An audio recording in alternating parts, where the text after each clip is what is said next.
አቶ ለወይዘሮ ዝናሽ ስልክ ደውሎ በህይወት መኖሩንም ተናገረ። በዚህን ሰዓት ወይዘሮ ዝናሽ በጣም በድንጋጤ ድርቅ ብላ ተገኘች።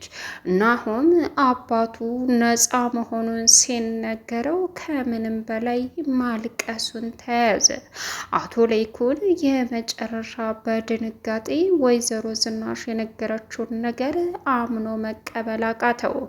እንዴት ይሄ ሊሆን ይችላል? ቆፍረን ቀብረን ስናበቃ እንዴት ነው የዳግም አባት አልሞተም ብለሽ የምትነግሪኝ?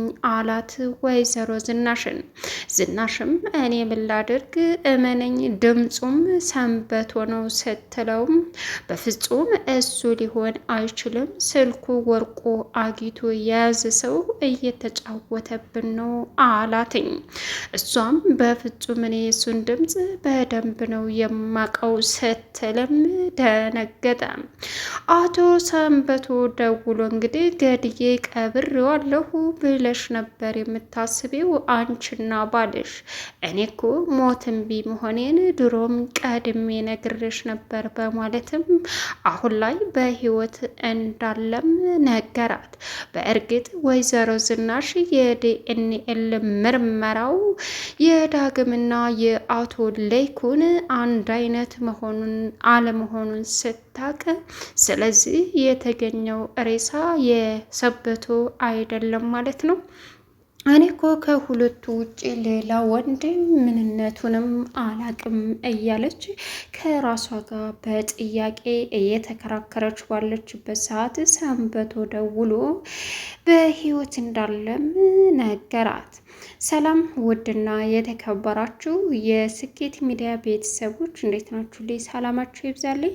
ለዚህ ቻናል አዲስ የሆናችሁ ሰብስክራይብ እያደረጋችሁ ቪዲዮውን እስከ መጨረሻው ተከታተሉ። በጉጉት ስንጠብቀው የነበረው ኑሐሚን ቀጣይ ፓርት ይዘን መጥተናል። እንግዲህ ኤሚ ልጄን አሳልፌ አልሰጥም፣ ሞቴን እመርጣለሁ እያለች በምትከራከርበት ሰዓት አሁን ላይ ኤርሚያስ መጥቶ የአንቺ ህይወት ይበልጣል፣ አንቺ የካንሰር ህመምተኛ ከሆንሽ መጀመሪያ አንቺ መቀደም አለብሽ ሲላትም ለቤተሰቦች አሳልፈ ሰጠኸኝ እያለችው ነበር።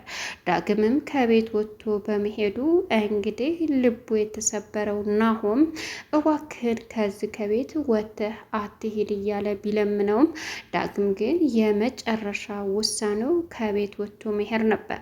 እዛ አብሮ እየኖረ እንዴት ሊያስችለኝ ይችላል? ከዚህ በላይ ብዙ ችግሮችና ብዙ ነገር ስለማበላሽ ከዚህ ቤት ወጥቼ ቢሄድ ነው የሚሻለኝ በማለትም ውሳኔውን አጸደቀ።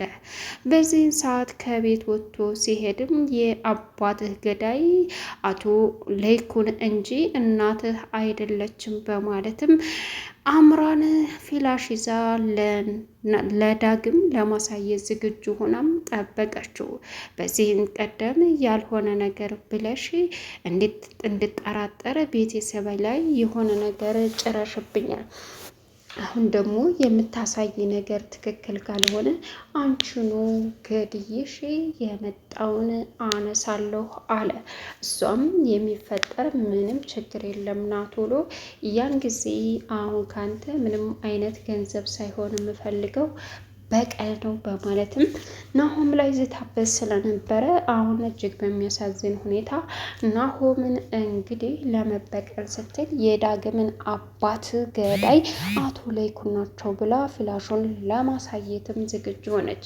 የዳግም አባት የሞተው በዝናሽ እጅ መሆኑን ናሆም ሲነግራትም ለአምራን ይህን የነገረችህ እናትህ ከሆነች እውነትም ለባሏ ምርጥ ሴት ናት ማለት ነው።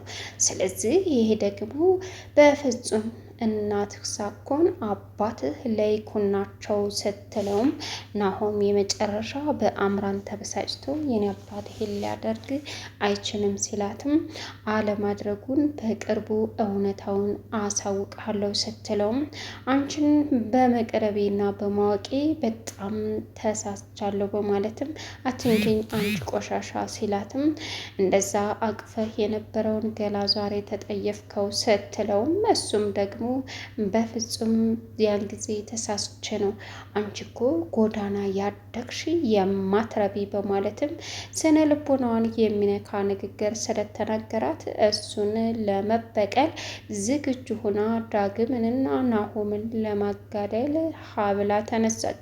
ናሆም እንግዲህ ዳግምን ስለመታው ናሆም አሁን ላይ ይቅርታ ቢጠይቀውም ዳግም ደግሞ አንተ ምን አጠፋ?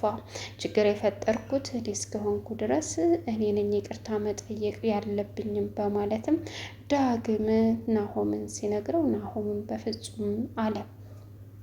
ስለዚህ ከዚህ ከቤት ወጥቼ መሄድ ነው ያለኝ እድልና አማራጭ ሲለውም ከዚህ ከቤት መውጣት ሳይሆን ያለብህ ይቅርታ ተባብለን በዚህ ችግራችንን ተሸፋፍነን ማለፍ አለብን ቢባልም በፍጹም ሊረዳ አልቻለም።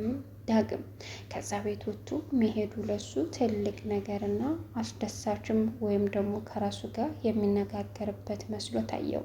ነገር ግን አምራን አሁን ዳግምን አግኝታ ሁሉንም እውነታ ለመዘርገፍ ተዘጋጀች።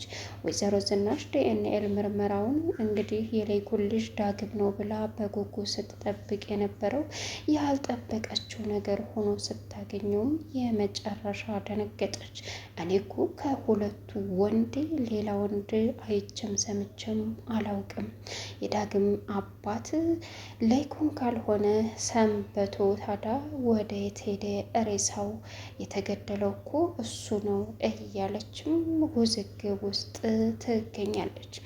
አቶ ሌይኩን እንግዲህ ለኤሚ መቅዲ የሚሰጣት ሰው ስላጣ ናሙና የሚያፈላልግበት ከቤቱ ሰው ሁሉ አንድም ሰው ከኤሚ ጋር የሚመሳሰል ናሙና ስለሌላቸው እንግዲህ እየተጨነቀ ከአቶ ተሰማ ቤት ከነኑሃም ቤት ሲሄድም እንግዲህ በሚገርመው ሁኔታ እነሱ ደግሞ በደስታ ሁላቸውም ናሙናቸውን ሰጥተው ኤሚን ለማስዳን ሲተባበሩ ነበረ። እሱም ለካ ቤተሰብ አለኝ ማንም የለኝም ብዬ ተጨንቄ ነበረ እያለ አቶ ሌይኩን ሲያዝን አቶ ተሰማ እኔ እያለሁልህ እንዴት እንደዚህ ትላለህ ሲልም ኑሐሚን እንግዲህ ግን ችግሩ ደግሞ አሁን እሷ በጽንሱ መውረድ እምቢ ብላለች ሲልም እኔ እስቲ ድጋሚ አናግሬያት እሞክራለሁ አለች። በማለትም እንግዲህ አሁን ላይ ግራ ተጋብተው ሁላቸውም አቶ ተሰማም የኔ ከሆነ አይደለም ናሙና ይቅርና ልቤን አውጥቼ ብሰጣት ደስተኛ ነኝ በማለትም ሌይኩንን አስደሰቱት። በዚህን ሰዓት ኑሐሚንም አናግራታለሁ ብላም ቃል ገባች። ነገር ግን ኤሚ በፍጹም አይሆንም በማለትም በአጋጣሚ ኤርሚያስ ሲደውልላት አንተ በእርግጥ የማፍረብህና መጥፎ ሰው እንደሆን ካውቃለሁ፣ ግን ደግሞ በጣም እንደ ልጅህ መብት መወሰን መብት ስላለህ ልጅህን ማዳን ትችላለህ ስትለውም ስለምን ማዳን ነው? ምንድን ነው የተፈጠረው ሲላትም ልጅህን ሊገሉት ነው አለችው። ምን እያልሽ ነው አላት።